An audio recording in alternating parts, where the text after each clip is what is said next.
Bienvenue dans Voix de comptable, le podcast qui t'aide à trouver ta voie. Nos invités ont un point commun, ils sont tous passés par des études de compta. Aujourd'hui, ils sont experts comptables, commissaires aux comptes, DAF ou encore contrôleurs de gestion, bref, ils font tous plus ou moins de la compta. Eh bien en réalité, pas tout à fait. Certains ont même quitté les métiers du chiffre pour devenir prof ou monter une entreprise par exemple. À travers ces parcours, j'espère te montrer que non, en compta, il n'y a pas qu'une seule voie. Ce podcast est rendu possible grâce au label Copilote. Le label Copilote, qu'est-ce que c'est ? C'est une alliance de cabinets indépendants qui les accompagne dans leur développement RH, marketing, digital, commercial, bref, tout ce dont un cabinet entreprise a besoin. Récemment, ils ont lancé le Lab Recrute, un site sur lequel tu peux retrouver des cabinets labellisés Happy at Work. Si tu veux aller y jeter un œil, le lien est disponible en description. Bonne écoute!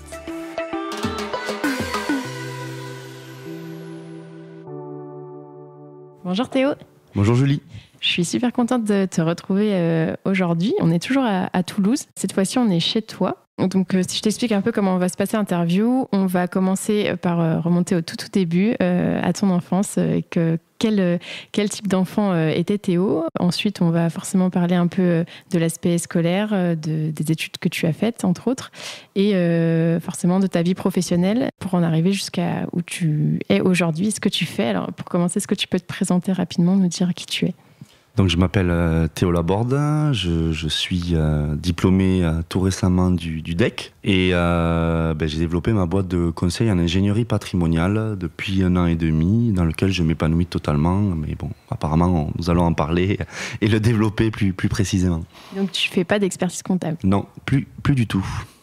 Alors, si on revient au tout début, est-ce que tu peux nous dire où est-ce que tu es né ? Est-ce que tu es né dans la région de Toulouse ? Alors moi je suis gersois d'origine, donc le Gers c'est une petite région assez connue pour sa gastronomie qui est juste à côté de Toulouse.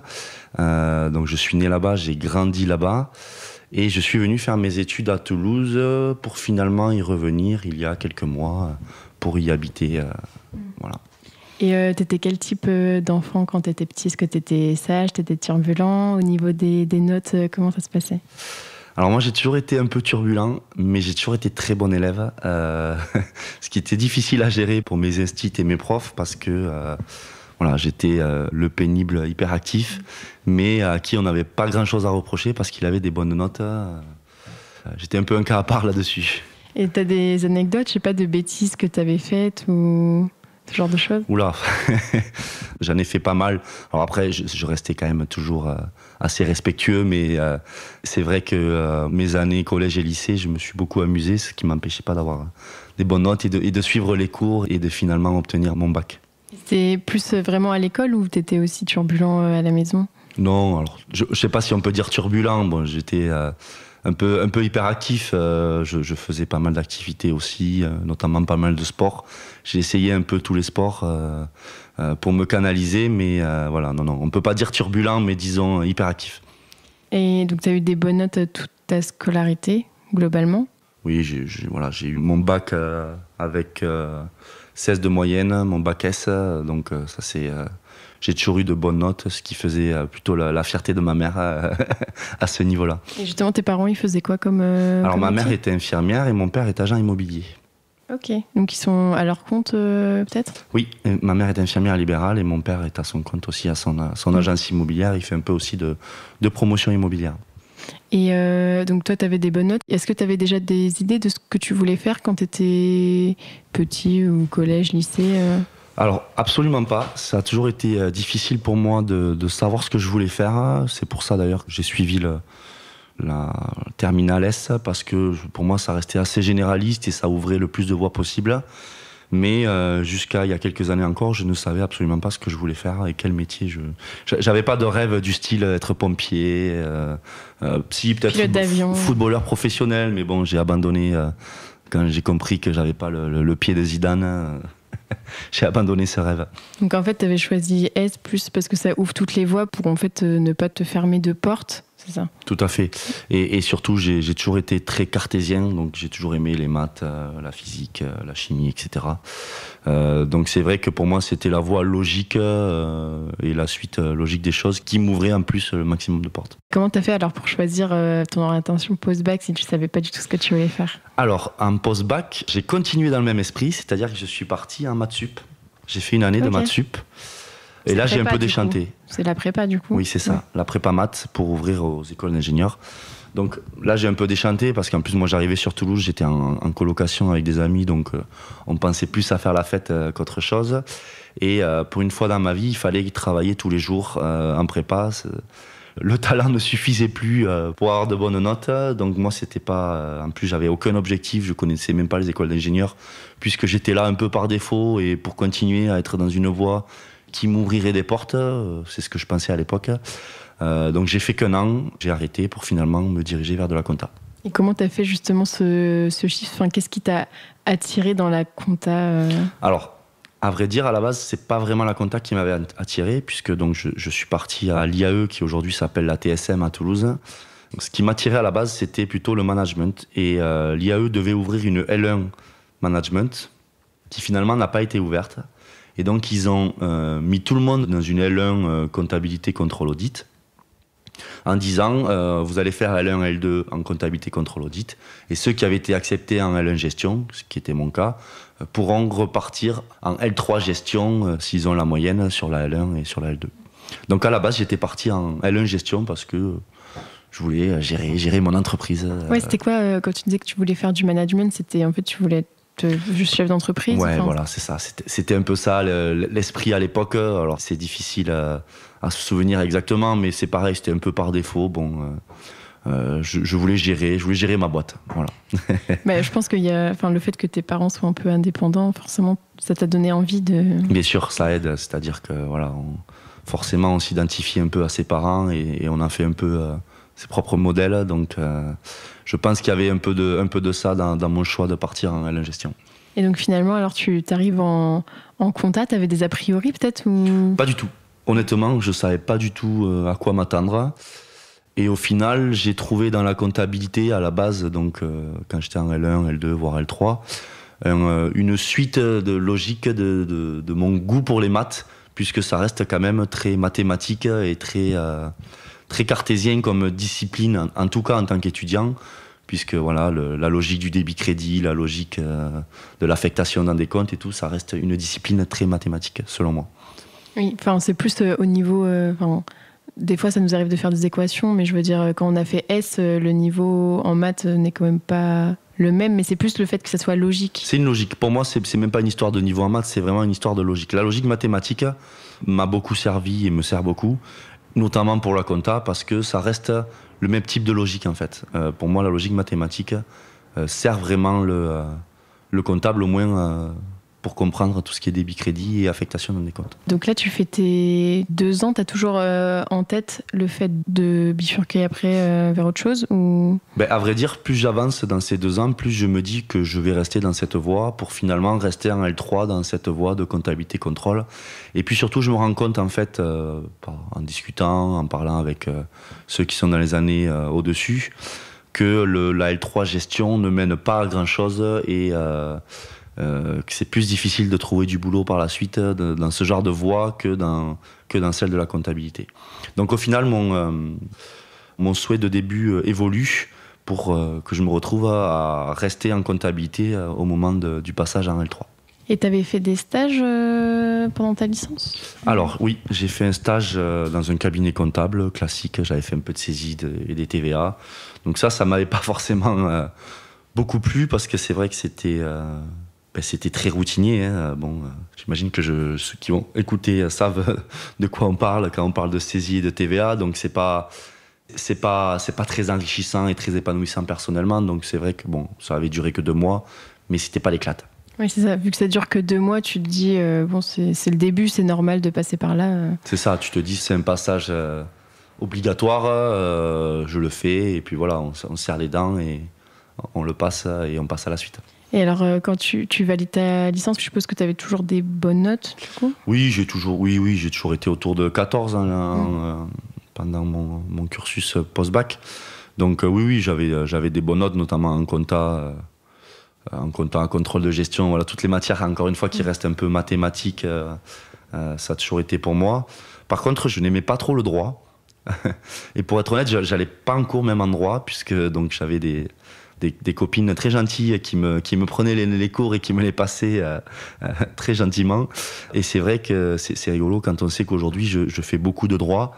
À l'époque, c'était pas les matières, le droit fiscal, le droit social, le droit des sociétés, c'était pas les matières qui me branchaient le plus. Ouais, comme quoi les matières, des fois, on peut ne pas les aimer à l'école et des fois, ça dépend aussi du prof. Des fois, on va voir un prof, on va adorer la matière, et alors que peut-être que travailler, je sais pas, admettons contrôle-gestion, on va adorer le contrôle-gestion, alors qu'en fait, quand tu vas arriver dans la vie professionnelle, tu vas pas du tout aimer, ou inversement, tu peux, entre guillemets, être mauvais, pas très bon dans cette matière à l'école et pourtant faire ton métier après, en fait. C'est exactement ça. Et moi, si je rebondis sur mon cas et celui du droit en particulier, je voyais pas d'application pratique en fait. Je trouvais ça très théorique, pas intéressant du tout. Et depuis que je comprends les applications pratiques du droit, notamment du droit fiscal, du droit de société, etc., c'est vrai que je m'y intéresse beaucoup plus. Mais en fait, c'est vraiment le fait que ça me paraissait très abstrait à l'époque. Et c'est le fait de donner un sens. Exactement. Que tu vois à quoi ça sert. C'est bête, mais des fois, apprendre la même chose, mais en ayant un sens ou juste en apprenant pour apprendre bêtement, entre guillemets, ça peut changer totalement ta vision. Exactement, tout à fait. Des choses. Et donc là, tu valides ta licence, et après, quel choix tu fais? Tu te dis, je vais continuer en master. Est-ce que tu vas en master de compta ou... Et après, disons que j'ai continué à suivre la voie dans laquelle j'étais. Je suis allé en master CCA, toujours à l'IAE, qui est aujourd'hui la TSM. Donc c'était la suite logique en fait après la L3. La L3 étant quand même, je pense, l'année la plus compliquée dans le parcours comptabilité contrôle audit, parce que on voit beaucoup de choses en comptabilité. Moi après j'ai suivi le parcours classique pour valider mon master comptabilité contrôle audit. Et à ce moment-là, tu te dis je veux aller jusqu'au bout, je veux être expert comptable ou... Oui. Sans grande conviction, à vrai dire. C'est-à-dire que j'étais pas sûr à 100% que c'est ce que je voulais faire. Mais en tout cas, pour moi, c'était la suite logique des choses, toujours dans cet esprit de dire on va jusqu'au bout et on fait le plus qu'on peut possible pour ne pas regretter plus tard et pour avoir le maximum de diplômes engrangés. Et comme en plus ça se passait bien au niveau des cours, tu disais il n'y a pas de raison, autant aller... Qui peut le plus, peut le moins. Exactement, t'as tout compris. Et là, tu fais un deuxième stage en master? Je fais un stage exactement dans un CGA, donc un centre de gestion agréé, dans lequel je contrôle la cohérence des déclarations de TVA des clients du CGA. Donc, pas très intéressant non plus. Donc ça, c'était en master 1, mais j'en fais un troisième en master 2, chez KPMG, que tout le monde connaît, en audit. Donc là, je m'éclate, ça dure 4 mois. On fait des heures en tant que stagiaire, même en tant que stagiaire, on fait pas mal d'heures chez KPMG. J'ai une offre d'embauche à la sortie, à laquelle je dis presque oui, pour finalement pour rencontrer un autre cabinet qui me propose un poste. Donc je fais l'entretien sans grande conviction, puisque pour moi j'avais déjà KPMG qui m'avait fait une offre d'embauche. Et je dis au cabinet, qui est un cabinet... de campagne, donc un cabinet à taille humaine, on va dire, pour parler bien. Je leur dis que pour m'embaucher, je voudrais au moins avoir ce que me propose KPMG. En salaire? En salaire, exactement. Ils me rappellent 15 jours après pour me dire c'est OK, on vous propose la même somme que ce que vous propose KPMG. Et alors là, j'ai sorti la carte Joker, qui est le plus gros bluff de ma vie. J'ai dit, j'y réfléchis. KPMG sur le CV, c'est quand même exceptionnel, c'est quand même pas mal. Donc si vous me voulez, il me faut plus que ce que me propose KPMG. Compenser. Exactement, pour compenser ça. Et finalement, il me rappelle 15 jours après pour me dire qu'il me propose, je sais plus, peut-être 150 ou 200 euros net en plus que ce que me proposait KPMG à l'époque. Donc là, j'ai dit oui. Ok, mais du coup, tu avais quand même un feeling et tout, lors de l'entretien, ou tu voulais quand même aller là-bas? Alors, disons que moi, j'avais vu chez KPMG que l'évolution était très, très normée chez KPMG. C'est ce qui me déplaisait un peu. C'est-à-dire qu'il fallait que tu sois bon ou pas, alors sauf si tu étais mauvais ou il te dégageait, mais que tu sois bon ou pas, tu évoluais d'année en année au même rythme que tout le monde. Donc moi, j'étais assez ambitieux, j'avais envie d'apprendre vite, d'évoluer vite. Et ça me déplaisait un peu, notamment le fait qu'il y ait des grilles salariales qui fait que tu sois bon ou moyen, tu as le même salaire que tout le monde. Donc, j'étais parti chez KPMG en me disant, bon, ben, tu vas bosser, tu vas faire des heures. Mais finalement, quand j'ai vu l'opportunité d'avoir un salaire aussi intéressant, voire plus surtout, pas dans Toulouse, donc c'est-à-dire qu'avec un coût de la vie beaucoup moins élevé, et surtout un cabinet à taille humaine qui permettait une évolution rapide, du moins si je faisais mes preuves, une évolution plutôt rapide, le choix a été vite fait et je suis parti vers ce cabinet à taille humaine. Et c'était pour faire de l'audit ou de l'expertise ? De l'audit, 100% d'audit. Et c'était quelque chose... Enfin, toi, tu n'avais pas envie de faire de l'expertise ? Disons que je me suis rendu compte qu'à la sortie de master, si on partait vers l'expertise, on était plus amené à faire des tâches un peu ingrates, du style saisie, TVA. Voilà. Et ça, moi, ça ne m'intéressait pas du tout.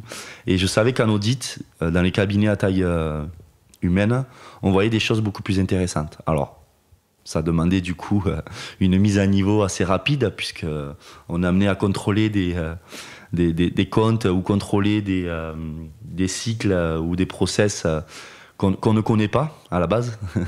Mais au moins, on voit des choses plus intéressantes que de la simple saisie et des réalisations de TVA.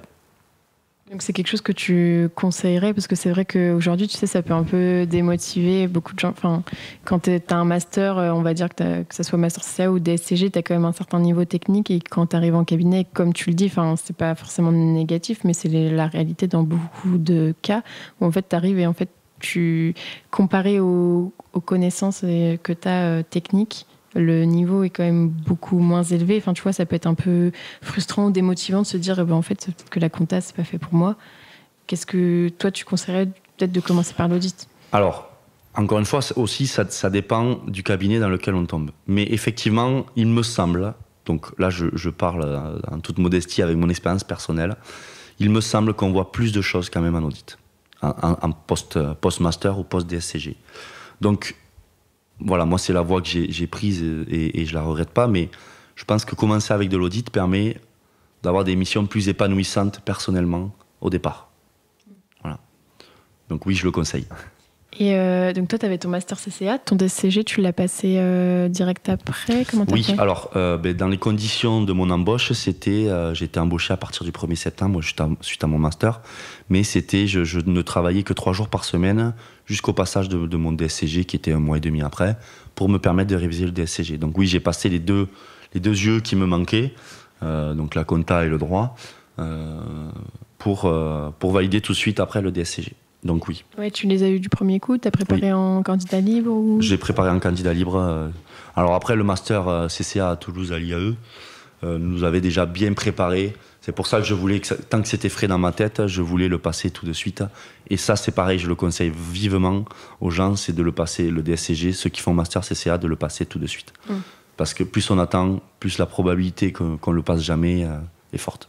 Oui, puis en plus, comme on valide... Enfin, moi, j'ai pas fait le master CA, mais je crois que tu dois valider, je pense, en juin, quelque chose comme ça. Donc, on va dire, même si c'est chiant, parce que tu aimerais bien partir en vacances, après, tu peux partir un peu, je pense. Mais oui. Entre guillemets, tu as l'été pour réviser les 2 matières. Donc, tu n'auras jamais plus le temps de réviser qu'à ce moment-là, quoi. Exactement, parce qu'après, tu es pris par le quotidien. Si tu es embauché dans un cabinet, allez, tu peux à la limite te poser 2 semaines pour réviser, mais c'est pas suffisant. Notamment le droit. Le droit, moi, je conseille de le... Moi, ce que je faisais, c'est que j'ai pris un été normal, mais par contre, je me lisais 1 heure tous les soirs, je me lisais une fiche de droit pour que ça rentre, parce que c'est du par cœur, il faut que ça rentre. Et 1 mois et demi avant, j'ai refait des annales pour la compta, la fusion, etc. Et ça s'est bien passé ? Et ça s'est bien passé. Donc, j'ai pas eu des super notes, mais j'ai eu, je crois, dans mes souvenirs, 10 en droit et 12 en compta, quelque chose comme ça. Suffisait. Donc ça suffisait, je l'ai validé. Pas de souci. Non, mais c'est vrai qu'après, quand on est pris, enfin, surtout après, ça dépend des cabinets, mais enfin, souvent, tu fais quand même pas mal d'heures. Enfin, en tout cas, tu finis pas. C'est rare de finir à 17h. Et donc, c'est après, quand tu rentres chez toi, qu'il faut se remettre à bosser de la compta et du droit, enfin, je pense qu'il y a beaucoup de personnes. Enfin, en fait, si tu le passes pas direct, après, c'est compliqué une fois que tu es pris dans le boulot. Tout à fait.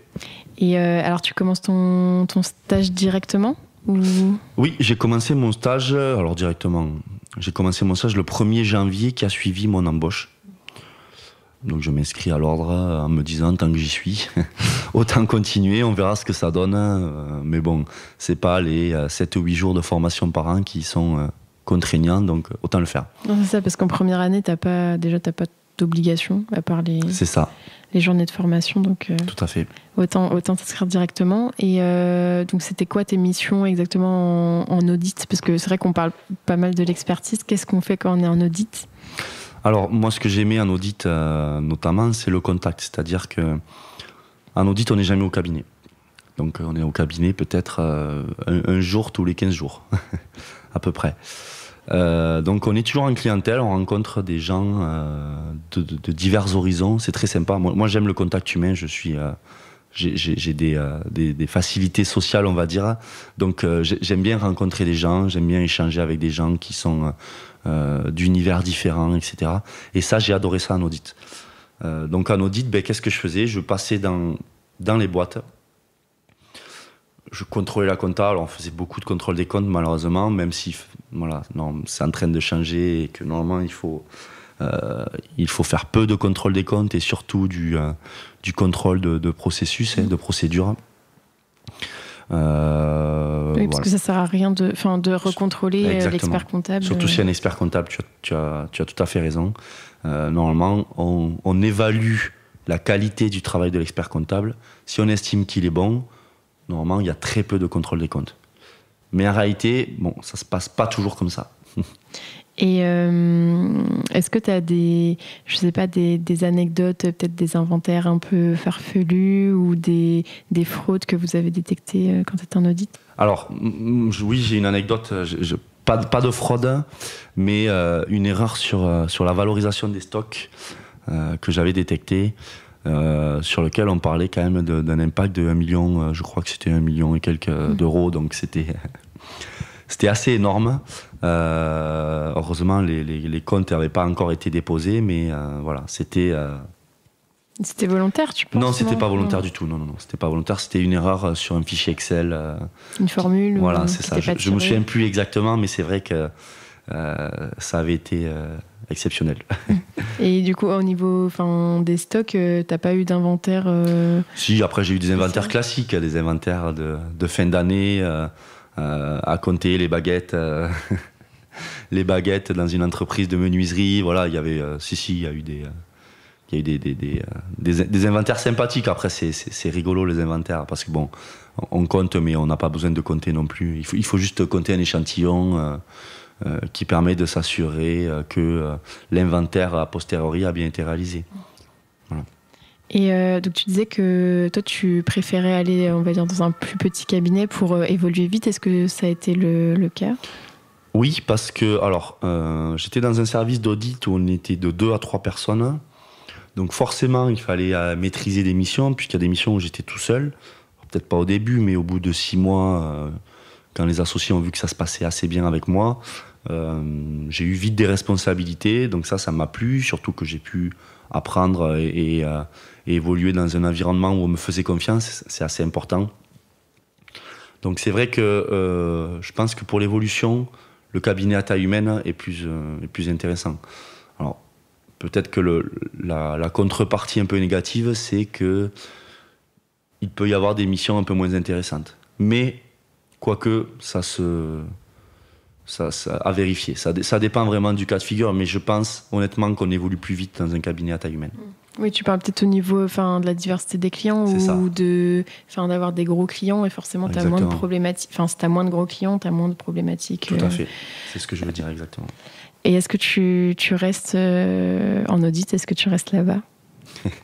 Alors, donc je fais 2 ans à peu près dans ce premier cabinet, avec qui je m'entendais très bien. J'avais 2 associés avec qui je m'entendais plutôt bien.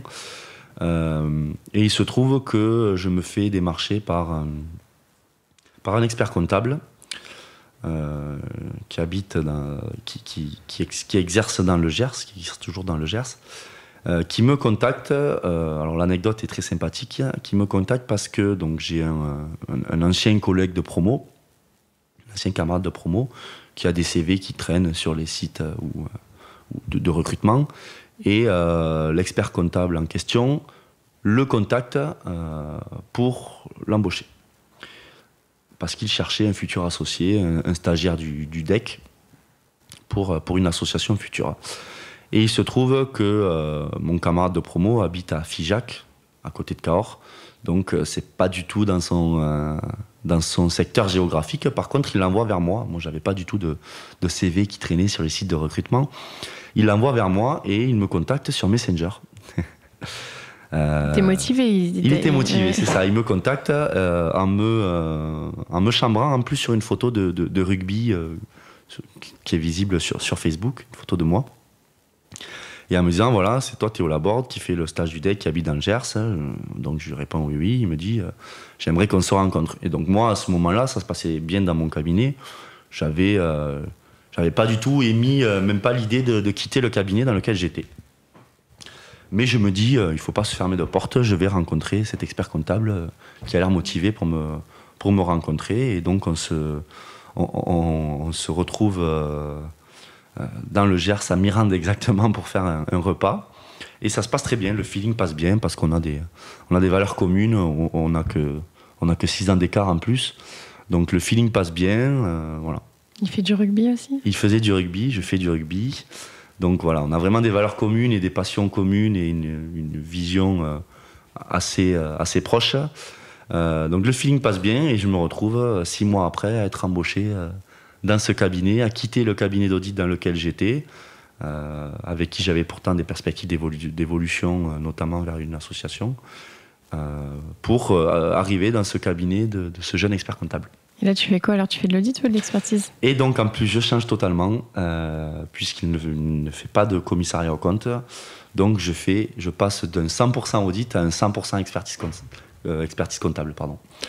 C'était quelque chose que tu voulais ou ça s'est fait comme ça? Alors, moi, c'est vrai que j'avais l'impression que ça me manquait d'avoir. Je voulais savoir ce que c'était exactement, puisque en faisant que de l'audit, je ne savais pas tout à fait. À part la saisie, les TVA, je ne savais pas trop à quoi ça ressemblait les missions d'expertise. Donc c'est vrai que c'était un souhait que j'avais, mais qui n'était pas rédhibitoire. C'est-à-dire que j'aurais très bien pu continuer dans le cabinet d'audit dans lequel j'étais, à faire 100% audit et à continuer mon stage. Mais voilà, les rencontres font que j'ai rencontré ce jeune expert comptable avec qui ça a matché. C'est une histoire de feeling, tout simplement, d'intuition. Et je me suis retrouvé dans ce cabinet à faire que de l'expertise. Et donc là, quand tu arrives dans ce cabinet, t'es quoi? T'es en 2e année ou 3e année? Je suis en fin de 2e année, début 3e année. Oui, il me reste la 3e année à passer. Et donc là, je découvre l'expertise. C'est vrai que moi, j'arrivais, les comptes étaient nickel quand je faisais de l'audit. Et là, je me retrouve à devoir appeler les fournisseurs pour récupérer les factures manquantes. Donc là, je tombe un peu de haut parce que je me dis, mais c'est quoi ça? On n'a pas le droit de nous faire ça, quoi. Donc, ça change. Je mets 6 mois à m'acclimater quand même. Pour découvrir les outils, voilà, moi il y avait 1 euro d'écart, je savais pas si je pouvais les traiter, voilà, c'était des petits trucs et j'ai eu la chance d'être de travailler en face de l'un des 2 associés du cabinet dans lequel j'étais, qui était disponible et qui m'a beaucoup aidé, notamment dans la vision de ça, laisse tomber, c'est pas grave, non significatif. Non, mais comme en audit. Exactement. Voilà. Mais ça m'a aidé parce que c'est vrai qu'au début, on se dit tout il va avoir une conséquence. Au centime près. C'est ça, on est au centime près. Alors que pas du tout. Ça va. Voilà. Il y a quand même une histoire de seuil de signification également en expertise comptable. Et alors là, donc tu fais de l'expertise. Tu fais quoi exactement? Tu fais quand même de la saisie des TVA ou? Alors, je fais pas ou très peu de saisie. Je fais un peu de TVA au départ, mais rapidement, je suis amené à ne plus en faire. Et je fais de la révision. Donc, je fais des bilans. Voilà, je fais de la révision, des bilans, je constitue l'alias. Et très vite, les 2 associés du cabinet dans lequel j'étais me dirigent vers la mission de réception de prospects. Voilà, donc ça me plaît beaucoup. Au début, on est perdu. Le prospect qui arrive et qui demande est-ce qu'il faut que je sois en SAS, SARL, entreprise individuelle, micro-entreprise. Et là, je retrouve un peu le côté cartésien que j'ai en moi, c'est-à-dire quelle est la solution optimale. C'est un peu un arbre de décision. Quelle est la solution optimale pour le client en fonction de ce qu'il me dit, du chiffre qu'il compte faire, de ses souhaits de développement, etc. Et finalement, je me retrouve à recevoir la plupart des prospects assez rapidement, au bout d'un an et demi, on va dire plutôt, seul. Donc à faire l'accompagnement pour les créateurs, plus la proposition tarifaire, donc le devis en direct au client. Et comment ça se passe alors tes premiers prospects? Parce que tu dis que tu ne savais pas au début comment conseiller par exemple la forme juridique. Est-ce que tu te casses les dents ou est-ce qu'au début tu étais accompagné par l'associé? Alors justement les premiers prospects, j'ai été accompagné par les associés. Donc soit l'un, soit l'autre, voire les deux. Ce qui m'a beaucoup aidé à apprendre le fonctionnement, parce que autant te dire que quand tu es en audit, entre SARL, entreprise individuelle, tu connais pas trop ça. Tu connais pas la prévoyance du dirigeant, tu connais pas tu connais pas tous ces impacts, tu connais pas bien la fiscalité parce que tu la regardes pas. Voilà. Donc, au début, j'ai fait peut-être une dizaine d'entretiens voire un peu plus, avec les associés pour finalement me retrouver seul et me former aussi là-dessus. C'est-à-dire que, comme j'avais soif d'apprendre, je me formais à côté, je faisais mes propres calculs. Je me souviens, c'est rigolo, mais j'avais fait un tableau de différence entre la fiscalité entre la SAS et la SARL, avec l'imposition des dividendes, etc. Voilà, c'est comme ça qu'on apprend, je trouve, et à partir du moment où on aime ce qu'on fait, on peut apprendre vite. C'est pas parce qu'on ne sait pas faire aujourd'hui qu'on ne saura pas faire demain.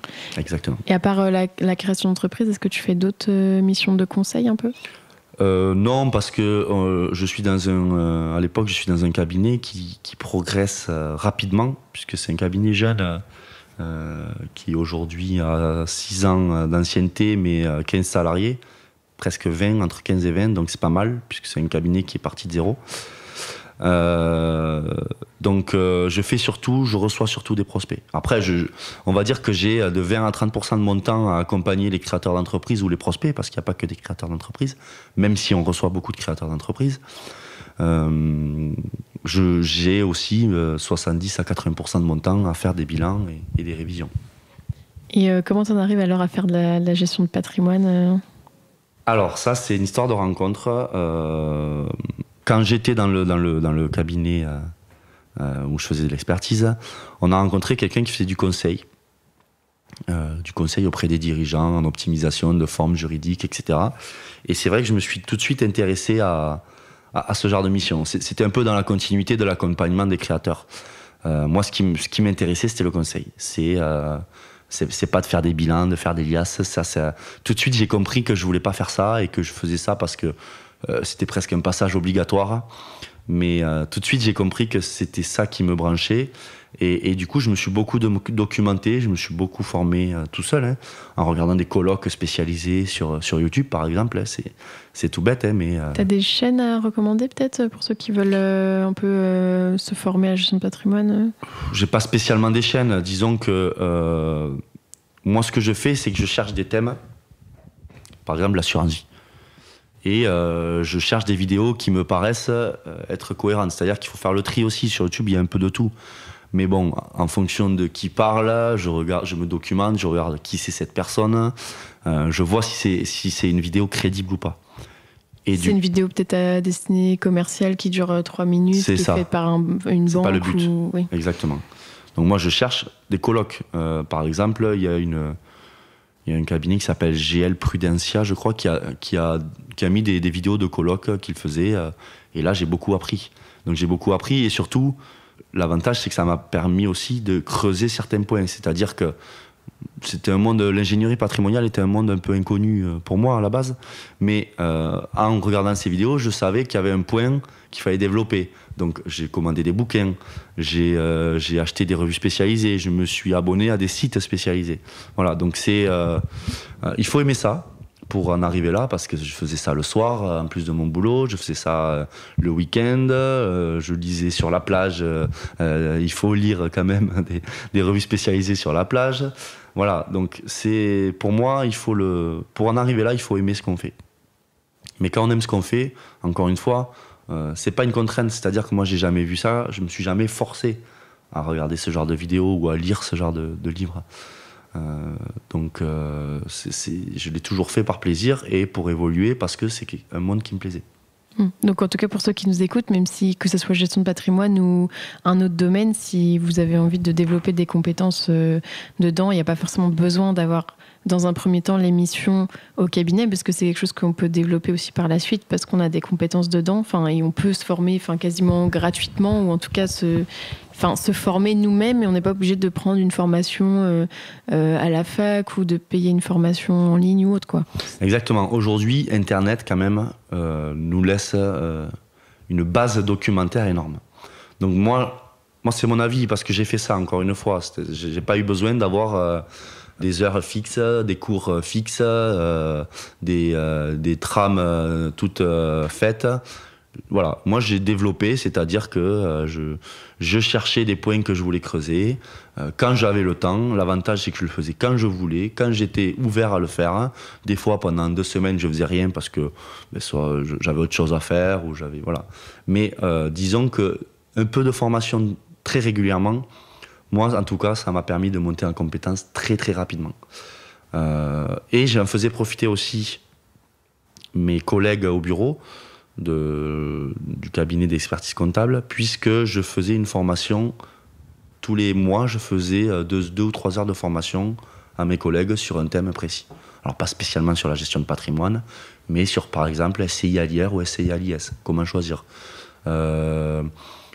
SARL ou SAS, comment choisir, la comptabilisation IK, indemnité kilométrique ou frais réels pour la voiture, comment choisir. Voilà. J'ai toujours aimé ce genre j'ai toujours aimé transmettre aussi le savoir et je prenais le modèle que j'avais suivi, puisque avant de faire ces formations, une semaine avant, j'ai envoyé une petite vidéo qui durait une demi-heure, qui parlait du thème que j'allais développer, et ensuite on échangeait dessus pendant 2-3 heures avec mes collègues.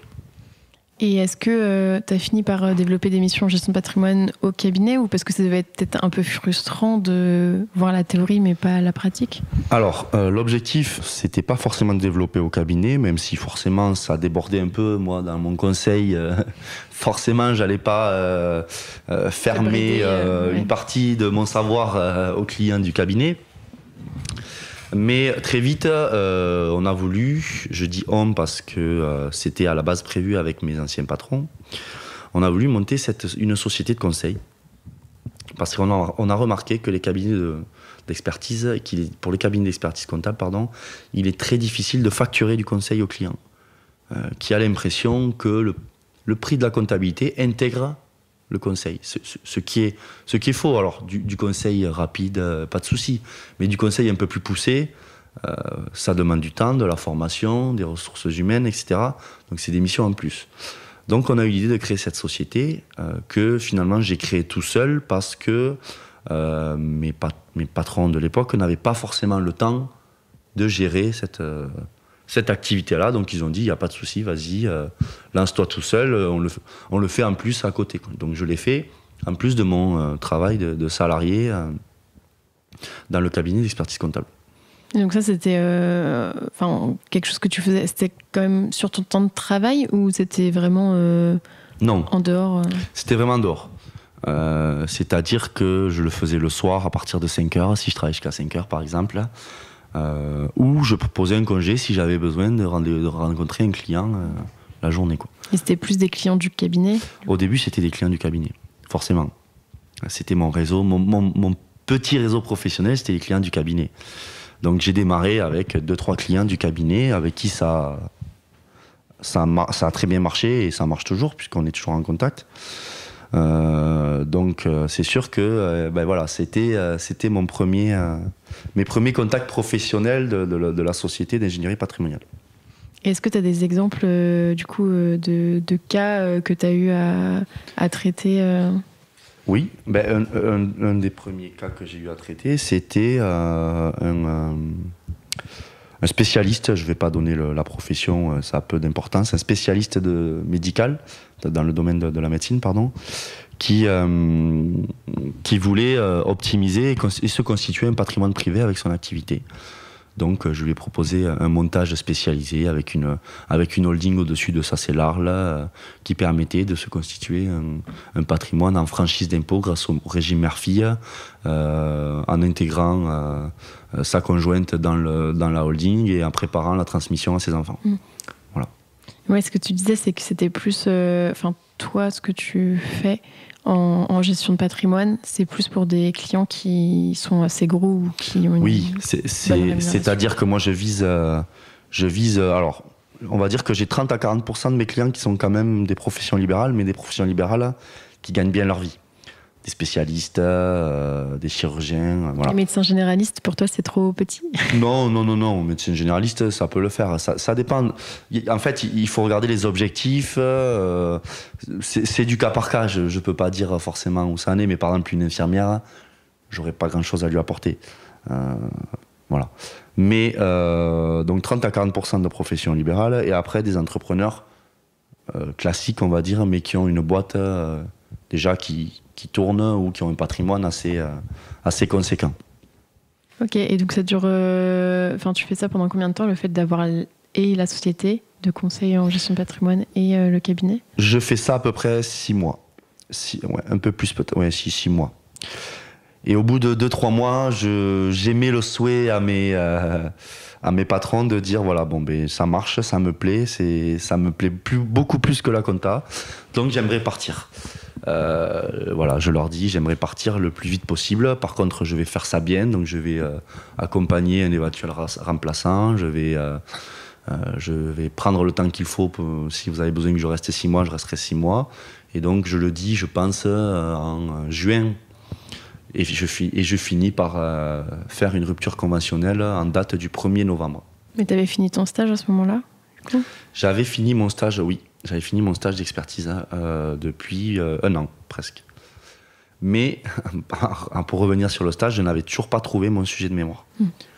Alors que pourtant, si on t'écoute aujourd'hui, on se dit il est tout trouvé le sujet. Exactement. Et donc, honnêtement, j'en ai eu plein d'idées de sujets de mémoire. J'en avais un quand j'étais en cabinet d'audit sur les coopératives agricoles. Après, j'en avais un sur la formation dans les cabinets d'expertise comptable, mais ça n'a jamais été avec grande conviction.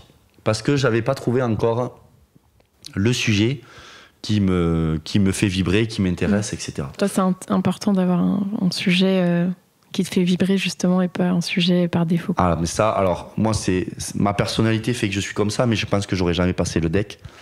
J'aurais jamais écrit le mémoire, disons, si j'avais pas trouvé un sujet qui me branche, parce que ça demande du temps. Il faut être, pour moi, il faut être passionné. Alors, c'est plus facile à dire qu'à faire. Hein. J'y suis passé par là. C'est-à-dire que je voyais jamais le moment où je me lançais, où j'écrivais cette notice, parce que j'étais pas convaincu par les thèmes que j'avais choisis. J'avais même pas de problématique définie. Voilà. Moi, si j'ai un conseil à donner, c'est vraiment de trouver un sujet qui motive, qui branche, qui fait vibrer. Encore une fois, c'est plus facile à dire qu'à faire, parce qu'on ne fait pas tous des choses qui nous plaisent dans les cabinets. Il n'y a pas toujours des clients qui ont des problématiques intéressantes. Mais bon, pour moi, c'est un prérequis essentiel, à moins d'être très, très, très, très, très motivé. Ce qui n'était pas mon cas. J'étais motivé, sans plus, on va dire. Voilà, c'était pas le truc que je voulais absolument, le DEC. Mais voilà, j'ai trouvé un sujet qui était en relation avec l'ingénierie patrimoniale, ce qui m'a permis d'écrire et d'apprendre en même temps pour mon entreprise, pour ma boîte de conseil. Donc je faisais d'une pierre deux coups, et à partir de là, ça a été très facile pour moi d'écrire le mémoire. Je l'ai écrit en 2-3 mois avec la notice. Donc, alors je l'ai fait aussi, je me suis mis dans une situation assez confortable, puisque j'ai écrit mon mémoire juste après ma rupture conventionnelle. Donc, c'est-à-dire que j'avais plus le quotidien de salarié à gérer, même si je voulais développer ma boîte, mais je pouvais le mettre un peu en stand-by le temps d'écrire mon mémoire. Tu disais qu'à ce moment-là, on va dire que c'était pas très grave, tu n'avais plus forcément comme objectif ultime de passer le DEC, parce que tu voulais déjà plu ou pas, enfin être expert comptable? Alors bizarrement, presque, c'est à ce moment-là que je me suis dit qu'il fallait que j'aie le DEC. Parce que c'était une crédibilité pour moi. C'est-à-dire que le problème aujourd'hui dans la gestion de patrimoine, c'est que c'est une profession qui n'est pas réglementée en tant que telle, et qu'il y en a plein qui se disent conseillers en gestion de patrimoine. Il y a plein de personnes qui ont fait, c'est pas péjoratif, mais qui ont fait 2 ans à l'accueil en banque, qui se retrouvent à faire du conseil en gestion de patrimoine, mais qui ne savent pas lire un bilan, qui ne savent pas, qui connaissent pas le système fiscal, voilà. Donc, pour moi, c'était important. C'était important de se démarquer de ces personnes-là pour montrer que j'apporte du conseil de qualité, parce que j'ai cette antériorité, j'ai ce diplôme, plus une formation personnelle que j'ai fait. Voilà, c'était ultra important, et surtout, ça n'a pas été une contrainte, puisque j'ai développé un outil qui me sert aujourd'hui dans ma vie professionnelle. Et justement, quelle différence tu fais entre quelqu'un qui serait en banque, par exemple, et qui un peu se revendiquerait ou aurait dans son titre, en tout cas, de la gestion de patrimoine, et toi, ce que tu fais aujourd'hui, est-ce que c'est similaire ou pas du tout? Alors, disons que moi, je fais de la gestion de patrimoine, mais axé conseil juridique et fiscal. C'est-à-dire que je ne propose jamais de produits à mes clients. Moi, je n'en commercialise pas, d'une. Et de deux, quand on parle de produits, pour moi, les produits de défiscalisation, par exemple immobilier, ne sont pas des bons produits. Parce qu'il y a tellement d'intermédiaires à rémunérer qu'au final, l'opération économique est mauvaise. Alors certes, l'opération fiscale est bonne, mais si l'opération économique est moins bonne que vient compenser en négatif l'opération fiscale, c'est dommage. Si c'est pas rentable... C'est ça, si c'est pas rentable, c'est bien d'aller chercher la carotte fiscale, mais moi je préfère dire à mes clients, on va plutôt chercher la rentabilité, on va voir comment limiter l'impact fiscal, plutôt que de réfléchir à l'envers. Il ne faut pas réfléchir fiscalité en premier, il faut réfléchir économie en premier, la fiscalité n'étant qu'un accessoire à l'opération économique. Donc moi je me cantonne à l'aspect juridique et fiscal, transmission d'entreprise, optimisation fiscale, voilà, de la gestion de patrimoine. Je ne fais que du conseil et je propose des solutions en fonction de ce que veulent les clients. Mais c'est vrai que c'est important ce que tu dis, mais je pense je sais pas, peut-être que c'est très français parce qu'on paye beaucoup d'impôts en France, mais il y a pas mal de personnes, tu sais, qui veulent payer un minimum d'impôts, et dès que tu leur parles de défiscalisation, d'abattement, ils se jettent dessus, alors que, enfin, ce que tu dis, c'est qu'ils réfléchissent même, enfin, je sais pas comment dire, mais c'est même irrationnel, ils ne réfléchissent même plus au fait d'être rentable ou pas, c'est je ne veux pas donner d'argent à l'État, quoi. C'est ça. Tu as tout à fait raison. C'est-à-dire que moi, je préfère dire, écoutez, c'est pas grave si vous payez des impôts, et puis c'est important. Ça veut dire que ça marche. C'est important, c'est ça. Moi, il y a des clients, je leur dis, j'aimerais bien payer autant d'impôts que vous. Il n'y a pas de souci, on échange nos places. Mais voilà, non, mais payer des impôts, c'est bon signe. Alors, moi, mon rôle est de faire en sorte qu'on limite l'impact fiscal, mais payer des impôts, déjà, c'est contribuer à la société. Là-dessus, il n'y a pas de débat. Et ensuite, ça veut dire que ça marche, comme tu dis. Donc voilà, c'est juste qu'il faut le faire intelligemment, et que moi, dans ce que je propose, j'ai une vision globale de tous les impôts, parce que c'est pareil.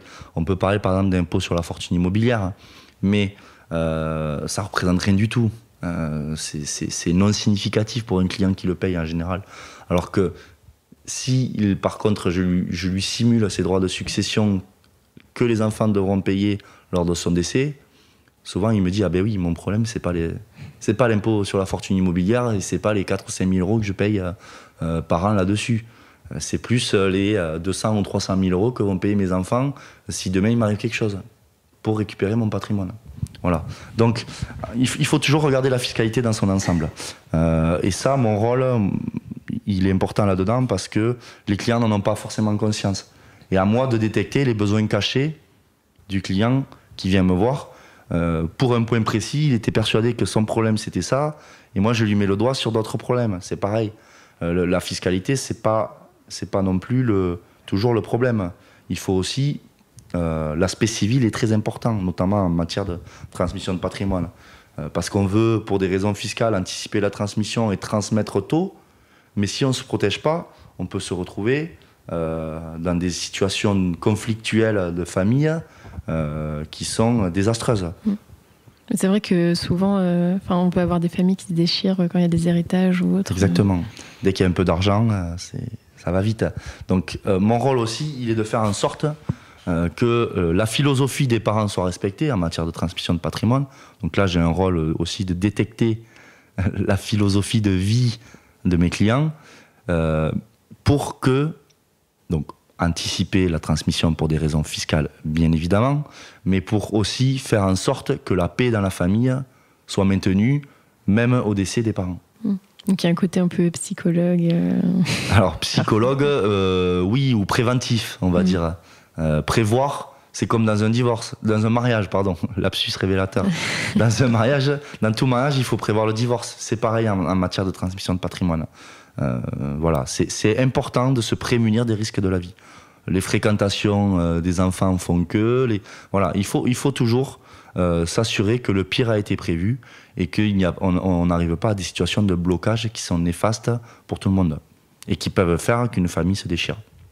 Et quand tu disais que tu voulais passer le DEC quand même parce que c'était un gage de légitimité, est-ce que c'est peut-être aussi parce que toi, tu n'as pas vraiment fait de formation en gestion de patrimoine à proprement parler c'est pas quelque chose que tu as voulu faire? Alors, c'est certainement quelque chose que je ferai pour valider mes acquis dans les mois qui arrivent. Mais moi, je voulais surtout le DEC par rapport à la légitimité que ça apporte. C'est-à-dire que je suis amené à travailler pour mes clients avec leur commissaire aux comptes, leur avocat, leur expert comptable. Et d'avoir ce diplôme, ça me place quand même sur un pied d'égalité avec eux, avec tous ces conseils, les conseillers habituels du client.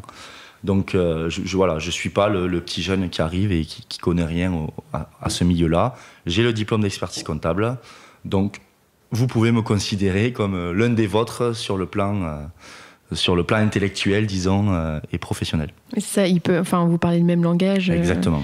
Donc, je pense que même si ça changerait à mes compétences en soi.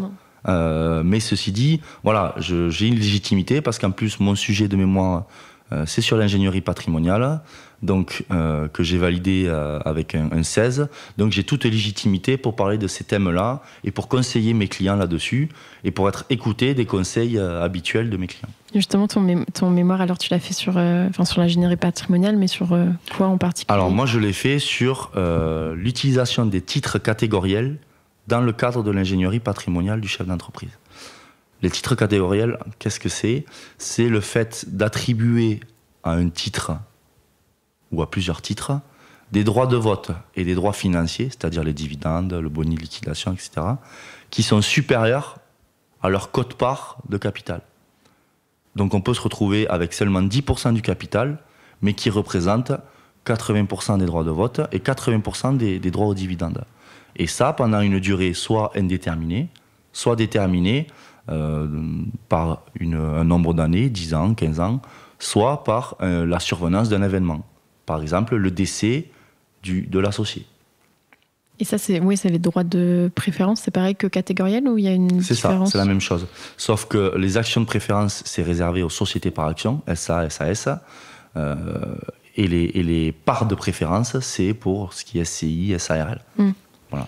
Donc, c'est en fait l'utilisation à l'extrême des actions de préférence que tout le monde connaît, mais on connaît dans un autre contexte, un contexte entre deux associés qui n'ont aucun lien entre eux et qui veulent soit se protéger, soit avoir des droits supplémentaires par rapport à l'autre associé. Voilà, c'est l'utilisation de ces actions de préférence, mais pas que, puisqu'il y a les parts de préférence, dans le cadre d'une transmission, d'une optimisation, etc.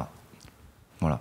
Et tu as quand même passé le DEC, tu t'es pas dit que tu pouvais être expert comptable, mais tu vois, avec plus une casquette un peu gestion de patrimoine. Alors, moi j'ai fait le choix de ne plus faire de comptabilité pour 2 raisons. Alors, principalement. La première, c'est que pour faire ce que je fais, il faut du temps. Il faut du temps de formation. Par exemple, tous les matins, sauf quand j'ai des rendez-vous, je me forme, je lis je fais de la veille, je lis de la jurisprudence, je lis des articles spécialisés dans ce que je fais tous les matins. Je confirme, quand je suis arrivée, j'ai vu sur l'écran de l'ordinateur, c'était quoi, Francis Lefebvre, formation, gestion de patrimoine. Donc ça, c'est ma routine quotidienne, quasi quotidienne, on va dire, puisqu'il y a des jours où j'ai pas le temps de le faire, mais quasi quotidienne, qui me permet d'être à la pointe et de continuer toujours à monter en compétences. Voilà, mon parti pris, il est là-dedans. C'est-à-dire, je suis pointu dans ce que je fais, je me vends bien dans ce que je fais, et je ne gère pas le quotidien. Donc ça, c'est le deuxième argument qui fait que je ne veux pas exercer des missions de comptabilité classiques, puisque quand on est dans un modèle classique de cabinet, pour être rentable, il faut avoir quand même un certain nombre de missions. Pour avoir un certain nombre de missions, si on fait tout seul, on se retrouve à faire des choses pas forcément intéressantes. Donc il faut déléguer. Donc si on veut déléguer, ça veut dire qu'il faut gérer. Il faut gérer les ressources humaines. Donc c'est régulièrement du temps passé à gérer les ressources humaines et à gérer les petites emmerdes des clients. Voilà. Donc moi, je ne suis pas du tout dans ce modèle-là. Je sais pas mieux ou moins bien, mais je suis dans un autre modèle économique qui fait que je ne fais que des missions à forte valeur ajoutée pour les clients. Surtout sur du one-shot. Mais voilà, je me libère du quotidien pour pouvoir proposer une mission à forte valeur ajoutée. Tu dis que tu te formes, on va dire, quotidiennement. Est-ce que pour toi, ça veut dire qu'un collaborateur comptable ou un expert comptable qui ferait une formation par-ci par-là en gestion de patrimoine, c'est pas du tout suffisant? Non, pour moi, c'est pas suffisant. Parce qu'il pratique pas. Alors, sauf s'il a beaucoup de missions, mais dans ce cas-là, oui. Mais dans ce cas-là, il se retrouve à faire ce que je fais. Mais il pratique pas. Il pratique pas, et c'est pas parce qu'il va faire 10 jours dans une année que ça va changer grand-chose. Moi, tous les jours, je vois des problématiques sur de l'ingénierie patrimoniale. Et tous les jours, je suis confronté à des problématiques comme ça. Donc forcément, j'évolue, je retiens. Quand on ne pratique pas, je veux dire, je peux aller faire demain une formation sur un thème précis. Si je ne pratique pas, dans un an, j'ai tout oublié. C'est logique. Si on ne se remémore pas, on oublie. Donc pour moi, ce n'est pas la même chose, effectivement. Et tu disais que donc toi, tu n'étais pas du tout sur le même modèle que les cabinets, puisque tu n'étais pas dans la masse. Toi, tu as moins de clients. Comment tu trouves justement ces clients? Alors oui, j'ai beaucoup moins de clients. Comment je trouve les clients? Principalement du bouche à oreille, c'est-à-dire que mes premiers clients m'ont amené d'autres clients, etc. Et après, moi je compte sur les cabinets d'expertise comptable pour être mes prescripteurs, puisque c'est notamment pour ça aussi que j'ai passé le DEC, pour être considéré un peu comme un confrère, puisque dans la plupart des cabinets qui sont de taille humaine, il n'y a pas cette compétence. Il n'y a pas la compétence de ce que je fais. Pour moi, l'expert comptable aujourd'hui a un rôle de médecin généraliste. C'est-à-dire que son rôle déjà, c'est de détecter qu'il y a quelque chose à faire. De dire au client, attention, il y a un sujet, il faut le traiter. Je vous envoie vers quelqu'un, un spécialiste qui fait que ça. Le client, il est déjà très satisfait de son expert comptable. Même si l'expert comptable n'a pas conseillé lui-même. Exactement. Déjà, d'avoir détecté qu'il y avait un sujet à traiter, ça, pour moi, l'expert comptable a fait son job. Et a fait bien son job. Si la mission avec moi se passe bien, le client, il est content, il va être content de moi, il va être content de son expert comptable. Parce qu'il aura détecté qu'il y avait quelque chose à faire. Et aujourd'hui, l'expert comptable, et même celui de demain, il a tellement de choses à gérer, que ce soit l'informatique, que ce soit les ressources humaines, que ce soit le social, le juridique, voilà. La période fiscale. La période fiscale. Non, mais c'est ça. Donc, il n'a pas le temps de faire ça et de se former là-dedans. Donc, il a tout intérêt à déléguer, surtout que souvent, ça débouche sur des missions en plus pour lui. S'il y a une création de société. Une situation. Exactement. Voilà, disons que c'est gagnant-gagnant. Et lui, surtout, il se libère du temps parce s'il avait pris la mission lui par exemple, à condition qu'il se sente de le faire, mais il doit se mettre à jour, il doit rechercher, vu qu'il ne fait pas ça tous les jours, forcément ça lui demande du temps. Donc voilà, moi c'est le parti pris que j'ai pris, puisque je dis voilà, vous ne savez pas le faire ou vous n'avez pas le temps, pas par manque de compétences, simplement par manque de temps. Donc laissez-moi faire ça. Et les clients vont en ressortir grandis, et le cabinet également. Donc en tout cas, toi, tu te considères pas comme un concurrent Absolument au cabinet. pas. Parce que tu sais, tu pourrais avoir des experts comptables qui disent non mais moi, la gestion de patrimoine, je connais, c'est mon job. Mais en tout cas, toi, c'est pas comme ça que tu le vois. Non, pas du tout. Et puis ceux qui se sentent de le faire, ils le font, il n'y a pas de souci. Moi, mon modèle, il est différent. C'est parce que si je dois m'enfermer 5 jours sur un cas client, 5 jours d'affilée, je le ferai. Parce que je n'ai pas la gestion du quotidien. Aujourd'hui, un expert comptable, il n'a pas le temps de faire ça. Il n'a pas le temps de s'enfermer, de fermer son bureau 5 jours, de ne répondre à aucun client pour gérer un cas. Alors que moi, oui. Et je prends le temps. Je suis rémunéré pour, mais je tente d'arriver à la meilleure solution possible pour le client et pour répondre à ses objectifs. Et justement, donc toi, on a bien compris que être expert comptable, c'était pas forcément ton truc. Et par contre, le fait d'être indépendant, c'était une évidence pour toi? Alors, c'était pas forcément une évidence, mais c'est devenu évident depuis que je le suis. C'est-à-dire que je pense que je ferai jamais, même si ça se passe mal, ce que je ne souhaite pas, je ferai jamais la marche arrière pour être salarié. Je préférais presque vendre des hot dogs au coin de la rue. J'exagère un peu volontairement, mais disons que l'indépendance, c'est quand même... alors, je pense que ça ne convient pas à tout le monde, parce que ça demande une certaine rigueur, mais pour moi, c'est très stimulant personnellement, parce que on développe son propre bébé, on met en œuvre ses propres idées, etc. Donc ça, c'est vrai que ça me plaît beaucoup, et que je m'épanouis beaucoup par rapport à ce côté indépendant. Mais en même temps, ça peut faire peur, tu vois, s'il y en a qui nous écoutent, qui se disent ok, mais si je me lance en indépendant et que c'est pas un expert comptable, parce que tu as quand même la récurrence des revenus qui sont quand tu es en cabinet, alors que toi, tu es plus sur des grosses missions ponctuelles, donc ça veut dire que tu dois toujours être un peu en recherche de clients. Comment tu gères ça? Est-ce que tu as mis en place des choses Alors, effectivement, moi, mais c'est assumé, mais je n'ai pas de ponctuel, ou très peu. C'est-à-dire que... de récurrent plutôt je n'ai pas de récurrent ou très peu. C'est-à-dire que la plupart de mon chiffre d'affaires, c'est des missions ponctuelles qui, une fois qu'elles sont faites, sont faites. Donc, il me faut toujours de nouveaux clients, je suis obligé d'être toujours en quête de marché. Cependant, je suis en train de développer mon récurrent. Alors, c'est pas ce récurrent-là qui va me faire vivre, mais qui au moins me permettra de payer mes frais. C'est-à-dire, je propose toujours, après une mission ponctuelle, ce que j'appelle mon service après-vente, c'est-à-dire ma disponibilité pour répondre aux questions sur mes préconisations qui ont été effectuées dans le passé, et pour mettre à jour un peu les connaissances juridiques, fiscales qui s'adaptent aux clients, et de se voir au moins une fois par an dans le cadre des professionnels, par exemple, lors de la remise du bilan ou du projet de bilan. Donc ça, c'est pas quelque chose qui est facturé sur des montants qui me feront vivre, mais ça me permet, moi, de garder la main sur le client, puisque du coup, il sait que je suis là et qu'on se contacte régulièrement. C'est pas les 5 minutes au téléphone que je vais passer avec lui tous les 2 mois qui vont me demander beaucoup de temps, surtout que j'ai pas 300 clients. Et ça me permet donc de m'assurer aussi que s'il a de nouveaux projets où il a besoin d'une étude ponctuelle, je suis toujours là. Voilà. C'est ce qui permet un peu même de pallier au fait de ne pas avoir de récurrence, même si tu as des missions ponctuelles. En plus, tu vas avoir le bouche à oreille. S'ils ne t'oublient pas, ils ne t'oublient pas pour eux, mais aussi potentiellement pour les autres aussi. Pour exactement, les autres. Tu as tout compris. Et alors, l'avantage aussi, c'est que je suis quand même dans un marché de niche. C'est-à-dire que j'ai très peu de concurrents qui font ce que je fais. Donc, j'ai un potentiel quand même de développement, même si c'est que des missions ponctuelles. J'ai un potentiel de développement qui est énorme. Voilà.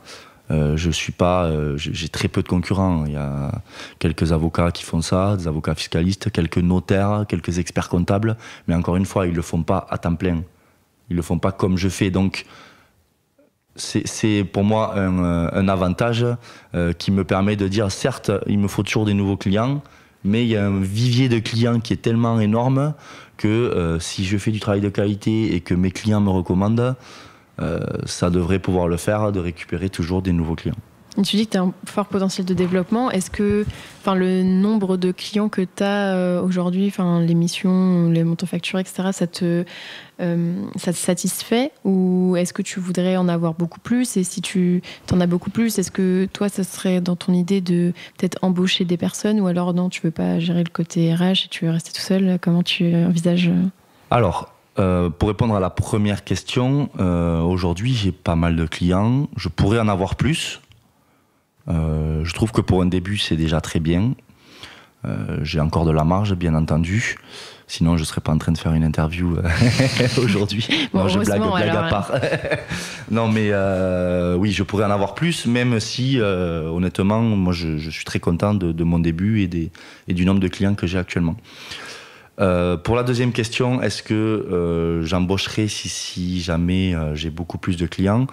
C'est une question à laquelle je n'ai pas tout à fait la réponse pour deux choses. Première chose, effectivement, tu l'as dit, je ne veux pas avoir à gérer le côté RH. Donc si je retombe dans ce côté-là, finalement, je ne serai plus à faire de la technique, je ne serai plus à répondre aux besoins de mes clients et je retomberai un peu dans un truc que j'ai voulu éviter. Deuxième chose, aujourd'hui, je développe les clients qui viennent me voir, notamment par le bouche à oreille d'autres clients, viennent me voir pour moi. Ils ne viennent pas me voir pour le nom de ma boîte, ils ne connaissent ni Dada ni Dev. Donc ça serait un peu délicat de leur envoyer un collaborateur en mon nom, sachant c'est moi qui ai été conseillé, entre guillemets, et je pense que ça serait mal perçu. C'est très intuitu personnalisé, si on reprend le droit. C'est très intuitu personnalisé, surtout que ce que je fais, encore une fois, il n'y a pas beaucoup de gens qui le font. Donc en plus, c'est difficile de recruter là-dedans. De former quelqu'un. Ouais, c'est ça, de former, etc.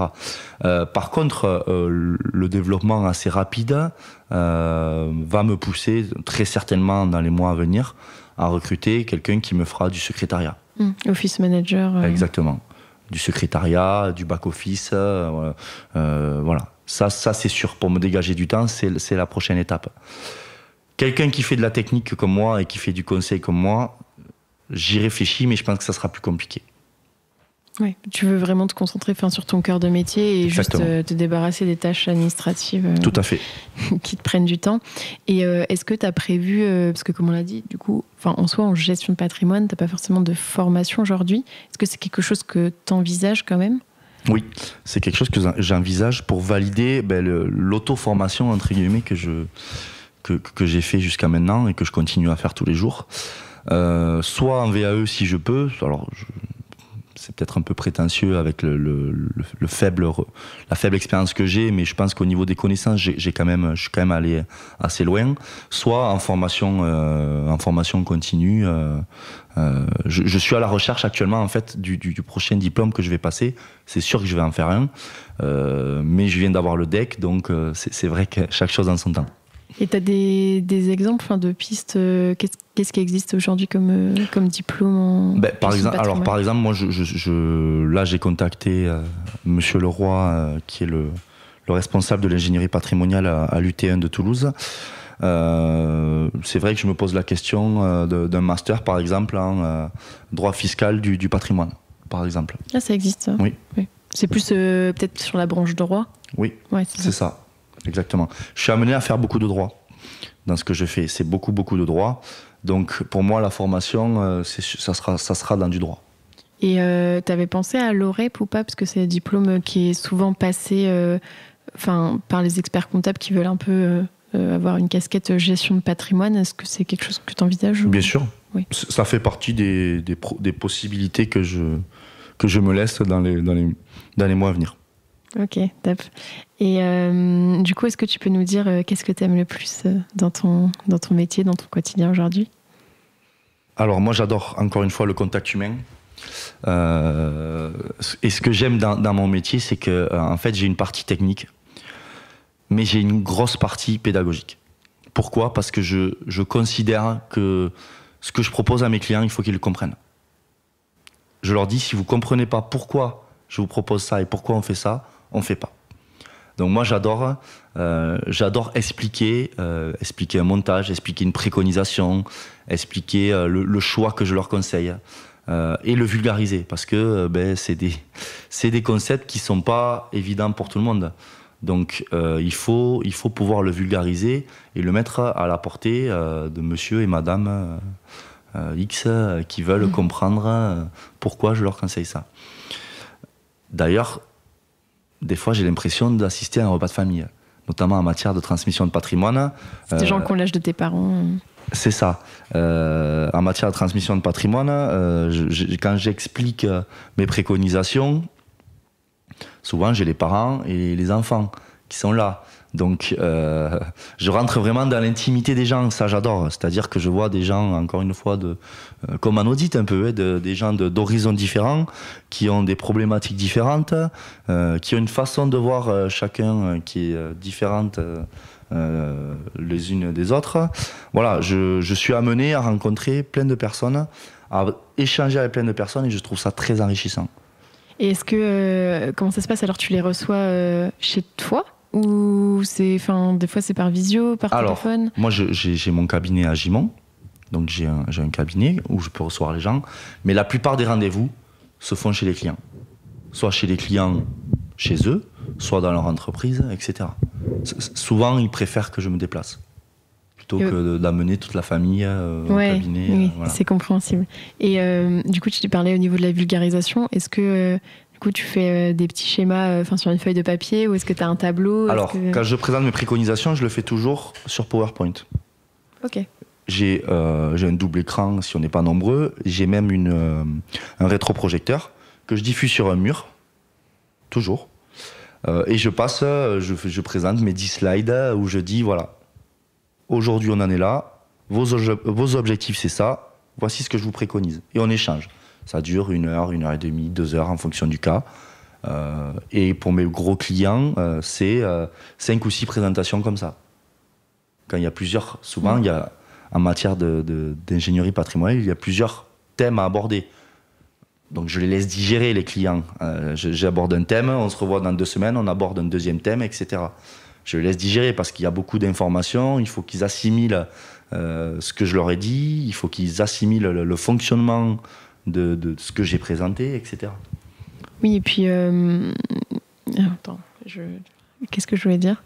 Toi, tu disais que tu faisais des présentations. Oui, parce que en fait, en fonction de... Tu peux présenter un dispositif et en fait, il y avait un aspect que tu ne connaissais pas et que la personne va te dire... Tu as tout à fait raison. C'est un échange. C'est-à-dire que moi, j'arrive avec une idée reçue de ce que je leur propose, parce que pour moi, c'est le mieux, mais ils ne m'ont pas donné une variable qu'ils avaient oublié de me donner, qui fait que ça change tout. Donc c'est toujours en évolution. C'est pour ça que c'est jamais... je prends les infos, je remets un rapport et c'est fini. C'est toujours un échange. L'émission dure 3, 4, 5, 6 mois. Voilà. C'est du temps. Alors il y en a qui sont rapides et j'ai pas que des grosses missions qui durent 4 ou 5 mois. Mais c'est du temps, du temps passé avec les gens, parce que c'est comme ça, pour moi, qu'on arrive à comprendre ce qu'ils veulent et à intégrer leur philosophie de vie. Et c'est une adaptation quotidienne à ce qu'ils demandent. Et qu'est-ce que tu aimes le moins alors dans ton métier? Honnêtement, il n'y a pas grand-chose que j'aime pas faire. Si, après, rédiger des rapports, c'est pas toujours... je fais toujours un rapport final, en fait. Rédiger le rapport, c'est vrai que bon, c'est pas le plus intéressant, mais c'est important. Et peut-être l'administratif, parce que tu disais que tu voulais prendre quelqu'un... Oui, après, j'ai pas énormément d'administratif à faire au final, à part faire des rapports, à part faire ma compta, la facturation, mais bon, ça va vite. Et puis, je sais faire ma compta quand même, en tant que diplômé d'expertise comptable. Mais du coup, t'as quand même un cabinet d'expertise comptable ou Non, je fais ma compta quand même. C'est le minimum, non? Et au niveau de la facturation, justement, est-ce que tu fais plutôt au forfait? Est-ce que tu fais un peu des fees en fonction du montant que tu leur fais gagner? Absolument pas. Pourquoi? Parce que c'est pas toujours une question fiscale. Et puis même des fois, dans ce que je propose, c'est pas une économie d'impôt, c'est un décalage d'impôt. Voilà. Donc c'est un effet de levier. Si on paye 100 000 tous les ans et que je dis on va se débrouiller pour payer plutôt 500 000 dans 5 ans, ces 100 000 euros-là, on pourra les investir en attendant. Voilà. Donc c'est ce que j'appelle un effet de levier. Donc je ne peux pas faire en fonction d'un montant que je fais gagner ou quoi que ce soit. Surtout que la question fiscale n'est pas toujours la question prédominante. Donc je fais toujours un forfait. Je fais un forfait en fonction du niveau d'expertise que j'estime y passer. Donc j'ai une fourchette horaire, un taux horaire qui dépend du niveau d'expertise que j'estime apporter, auquel j'applique le temps que j'estime y passer. Et je fais toujours ma proposition en début de mission, après avoir pris les informations, après avoir rencontré le client et déterminé ses objectifs, pour que ça soit totalement transparent. Voilà, je vous propose mon intervention, c'est ça, ça va vous coûter tant. Est-ce que ça vous va? Oui, ça vous va pas. Enchanté de s'être rencontrés, peut-être à une prochaine fois. Ok, top. Au niveau équilibre vie pro, vie perso, toi, tu es à ton compte. Est-ce que c'est important pour toi? Comment tu le gères? Est-ce que c'est mieux qu'avant que tu étais salarié ou c'est moins bien parce que tu travailles tout le temps et que tu n'as plus de barrières? Comment ça se passe? Non, honnêtement, je fais attention à ma vie perso. Moi, je dois travailler 45 heures maximum par semaine, ce qui n'est pas énorme. Comparé à un expert comptable, des Exactement. fois. Donc non, moi, j'accorde une grosse importance à ma vie perso. Je fais beaucoup de sport. Je sors avec des amis beaucoup aussi. Donc non, j'ai une vie perso très épanouie. J'ai une copine avec qui je vis, avec qui ça se passe très bien. Donc j'accorde énormément d'importance à ma vie perso. Oui. Tu fais toujours du rugby? Je fais toujours du rugby. Comme quoi on peut concilier les deux, et oui. C'est important pour moi et je n'envisage même pas je n'envisagerais même pas d'abandonner mes passions personnelles et ma vie perso au profit de ma vie pro. Pour moi, il faut concilier les deux et être indépendant, c'est pas mal aussi dans ce sens-là, puisque je peux m'organiser comme je le veux. C'est-à-dire que si je dois travailler un dimanche après-midi parce que j'ai rien à faire, je peux travailler un dimanche après-midi. Par contre, le lundi qui suit, si j'ai quelque chose à faire le matin, je travaille pas parce que j'ai quelque chose à faire et que je m'organise comme je le souhaite. Et c'est important aussi de souffler, de s'aérer un peu l'esprit, même niveau pro, je pense que ça peut pas te rendre plus productif, mais comme tu prends du recul sur les choses, si tu es tout le temps la tête dans le guidon, au final, c'est pas forcément bon non plus, quoi. Bien sûr, tout à fait. Et est-ce que tu es fier de ton parcours et pourquoi? Oui, je suis fier, oui, ça va. Honnêtement, oui, je suis assez fier de mon parcours parce que je viens d'obtenir quand même le diplôme d'expert comptable, qui est quand même un diplôme, alors pas bac plus 8, mais quasi, qui est quand même un diplôme assez convoité. Donc avec notamment une jolie note à mon mémoire. Donc oui, je suis assez fier. Et puis en plus, créer ma boîte avant 30 ans et la développer, être tout seul, c'est quand même une certaine fierté pour moi. Alors je sais pas dans 20 ans ce que je serai professionnellement, mais pour l'instant, je suis assez content et fier de mon parcours. Je disais que le fait d'avoir le diplôme, c'était quand même une fierté. Et est-ce que, comment ils ont réagi, par exemple, tes parents, quand tu leur as dit, j'ai le diplôme, mais je veux pas être expert comptable? Est-ce que pour eux, c'était un rêve que tu sois expert comptable ou pas? Absolument pas. J'ai des parents qui sont très bien pour ça, qui me laissent m'épanouir et qui, même si je vais élever des chèvres au beau milieu des Pyrénées, seront très contents tant que je suis heureux. Donc là-dessus, il n'y a aucun problème à ce niveau-là. Et est-ce que si c'était à refaire, tu as des choses que tu ferais différemment ou pas? C'est difficile comme question. C'est toujours ce qu'on dit, c'est difficile parce que... Honnêtement, non. Professionnellement parlant, il n'y a pas grand-chose que je changerais. Je suis très content de mon parcours. J'ai eu ma période d'apprentissage. Je suis toujours en apprentissage constant. Et voilà, non, là-dessus, c'est vrai que j'ai pas grand-chose que je changerais. Peu importe le chemin, après, du moment que tu fais quelque chose que t'aimes, ça se trouve, dans une autre vie, t'aurais été expert comptable et ça aurait été très bien aussi, ou totalement autre chose, éleveur de chèvres. Dernière question avant qu'on passe, il y avait une petite Partie questions-réponses où j'ai présenté un peu ton profil aux éditeurs, voir s'ils avaient des questions à te poser. Mais la dernière question que moi je te pose en tant que telle, quel conseil tu donnerais du coup au Théo qui a 20 ans, il est quoi, il est à la fac là? Oui, c'est ça. Alors qu'est-ce que tu lui dirais? Je lui dirais accroche-toi, ça devrait le faire. Non, accroche-toi, c'est pas vrai, je dirais même pas accroche-toi, je dirais continue comme ça, tu devrais avoir un bel avenir. Alors je sais pas ce que l'avenir me réserve, mais je pense que ça devrait le faire, et je lui dirais continue dans cette voie, tu es bien parti. Ouais, t'en fais pas, et c'est pas grave aussi de pas savoir ce qu'on veut faire, parce que tu sais qu'à l'époque tu savais pas trop. Non, mais à l'époque, j'étais parti pour travailler un peu en cabinet, mais sans grande certitude et sans grande motivation. Voilà, c'était pas évident pour moi, alors que ce que je fais aujourd'hui, c'est presque évident pour moi. C'est-à-dire que j'ai vraiment trouvé ma voie, et j'ai vraiment l'impression, moi, de ne pas travailler. Enfin, j'exagère un peu le trait, mais j'ai vraiment l'impression d'être dans un confort de vie professionnelle exceptionnel. Voilà, je fais pas je fais plus de TVA. Je suis dans ce que j'ai voulu faire au départ, mais j'ai pris une branche qui me fait d'autant plus vibrer. Mais c'est pas grave de pas trouver forcément sa voie directement, de savoir, d'être passionné par ce qu'on fait. Peut-être qu'on peut penser être passionné par la compta, un peu comme moi, et au final, passionné par la compta non, mais de penser que le métier qui nous va, c'est d'être expert comptable, ou pas forcément, mais et en fait de changer. Il n'y a pas Bien de... sûr. Je pense qu'il n'y a pas Il n'y a pas de chemin tracé. Ouais. Il n'y a pas de chemin tracé. Et moi, ce que je conseillerais vraiment à tous les étudiants, notamment en compta, c'est de ne pas se fermer des portes. C'est des rencontres, voilà. Moi, honnêtement, si je m'étais fermé des portes et que j'avais dit non, je suis mon chemin tracé. Tu fais de l'audit. Je serais certainement encore en audit. Peut-être diplômé, peut-être pas, certainement pas. Mais c'est une histoire de rencontre. Il faut faire confiance à son intuition, à son feeling, et ne pas hésiter à dévier un peu du chemin qu'on pensait emprunter au départ. Voilà.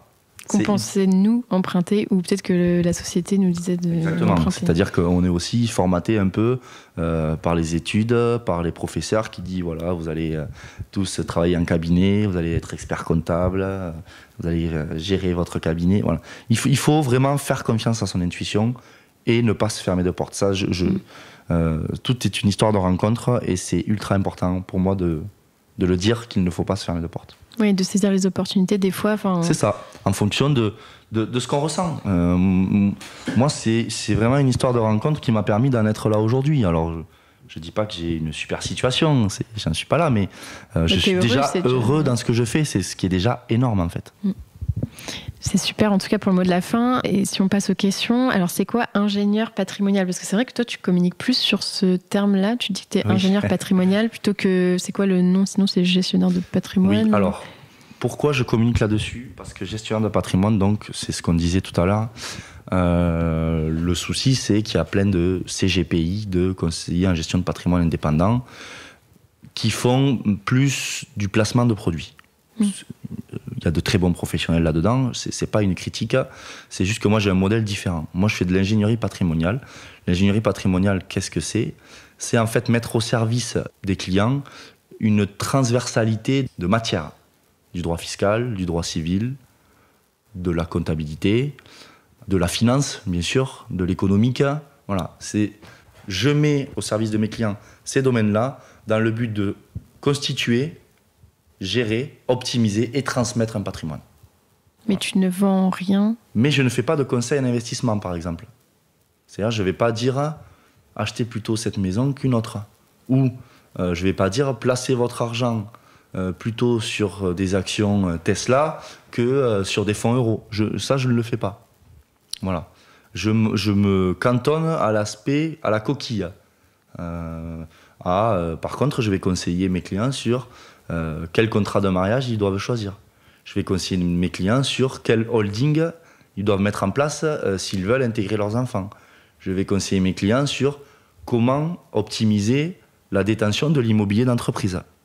C'est ça, toi, tu arrives plutôt après l'investissement. Enfin, en tout cas, ils ont déjà un projet. C'est ça, exactement. Ils ont un projet. C'est pas moi qui leur construis les projets. Par contre, je fais en sorte que, au niveau juridique et fiscal, la gestion de leur patrimoine soit optimisée. Donc pour toi, c'est vraiment différent, du coup, gestion de patrimoine et Exactement. investissement.